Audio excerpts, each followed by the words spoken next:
Hello mga ka-Diyosa! So for today's video, magagamit na natin yung mga pinagbibili natin nung nakaraang araw para sa pag-repot. Kasi super yabang na ng mga halaman ko, kailangan ko na sila lipat. So yan yung pinili kong long soil at saka yung paso. So ayan, kasi nasa isang malaking paso lang sila na plastic. So medyo ang dami na nila, nagsisiksikan sila dyan. So, awang-awa naman ako kaya ililipat natin sila. At ito na nga, magagamit na rin natin to. Binili natin na gamit siya. Pagtatan, magpa-gloves pa ang first. Tapos merong spoon, tapos yan pang cut ng mga halaman. First time ko magkaroon ng ganito, kaya super happy ako. Binilhan ko yung sarili ko. Ganyan. Tapos may pa-gloves ba ako? Ayaw mo dumihan yung kamay. So, syempre, itatrain muna natin yung panggupit na yan sa halaman. Kunyari, tayo si Madam Small Laude or si Jinky Pacquiao for today's video. Diba? Mga plantita mode. Diba? Kaya nakikita ko lang yun sa sa mga movies, saka sa YouTube na ginagawa ng mga social na plantita.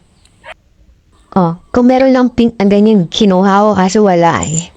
So, pupunta na natin yung mga patayin na hindi na kailangan na nandiyan. So, ayan na nga, nahiwa-hiwalay ko na sila, natanggal ko na sila dun sa paso.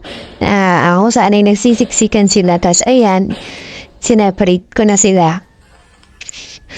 And syempre, i-prepare na natin yung lupa na kung saan doon natin sila itatanim.